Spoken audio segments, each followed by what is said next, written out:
L'engagement ne prend pas de vacances.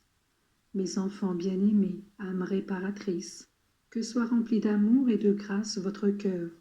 Je vous aime d'un amour démesuré, et tout sacrifice offert par vous comme témoignage d'amour et dans un but de réparation assume pour moi une valeur extrêmement grande, au point que je me sens débiteur envers vous. Je désire aujourd'hui attirer votre attention sur certains péchés qui me font particulièrement souffrir.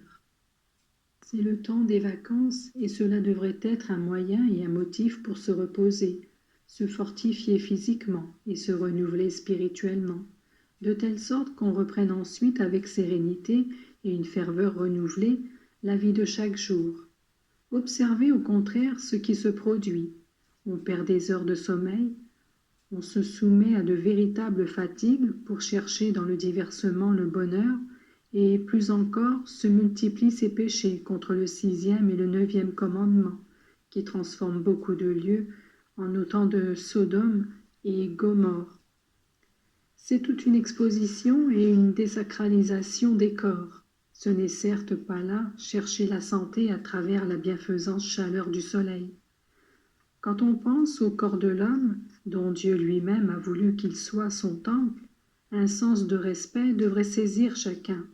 Il a été consacré depuis sa naissance par le baptême, et à chaque âge, et même tous les jours, le Seigneur veut perfectionner cette demeure qui est la sienne.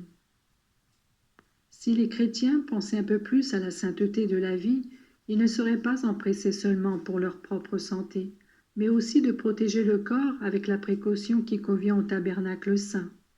Devant les immenses étendues d'eau, où la solennité et la grandeur des montagnes, la pensée de Dieu devrait ouvrir les esprits et les cœurs à des pensées élevées et à des affections et des résolutions merveilleuses. Mais que se passe-t-il? La grande multitude qui envahit les plages s'occupe de bien autre chose que de louer Dieu. Et ceux qui regardent les cimes des montagnes sont peut-être plus souvent frappés de la difficulté de les atteindre que d'être effleurés par une pensée spirituelle de gratitude ou de reconnaissance affectueuse. Dans l'océan infini de mon cœur, je voudrais détruire toutes ces productions malsaines de ces cœurs qui font des vacances une saison diabolique. Heureusement, il y a aussi des âmes bonnes et ardentes qui ont compris que changer d'air est comme pour une fleur d'être plantée dans un autre terreau. Mes enfants, dans la vie, j'ai fait silence pendant 30 ans. J'ai prêché pendant 3 ans et j'ai prié pendant 33 ans. Si vous voulez m'imiter, vous devez comprendre que, quel que soit l'endroit où vous vous trouviez, il est nécessaire de prier. Avec la prière, on purifie l'air et on apporte la pluie prodigieuse de grâce dont tous ont besoin. L'homme est débiteur de tout envers Dieu, et il doit tout lui demander. S'il retire sa main, les calamités pleuvraient l'une derrière l'autre. En définitive, si vous m'aimez, vous devez convaincre tout le monde qu'il est nécessaire d'être des apôtres. En ville ou à la campagne, à la mer ou en montagne, les bons doivent être prophètes, annonciateurs de la parole divine. Que de bien on peut faire quand on est animé par la bonne volonté, et surtout quand la prédication qu'on fait est celle du bon exemple. Beaucoup semblent ne pas vouloir écouter, mais je donne ma grâce à ceux qui veulent être mes apôtres, mes prophètes.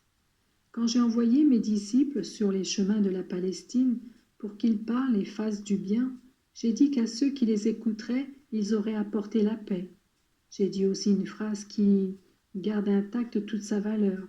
Dieu sera moins sévère pour juger les habitants de Sodome et Gomorrhe que pour juger ceux qui refusent la parole de Dieu.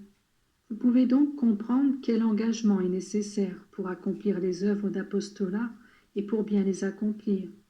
Mes enfants, à vous qui m'écoutez et qui désirez exaucer mes désirs, je donne un baiser invisible à vos yeux, mais réel. Que signifie ce baiser? Il signifie une fusion complète avec chacun de vous. Je sais que quelqu'un ne possède pas la grâce de Dieu, et mon baiser sera un rappel à la conversion. Quelqu'un est malade dans le corps, et mon baiser le guérira. À d'autres, il donnera la force pour accepter la croix. Au revoir, mes enfants. Je vous aime tant.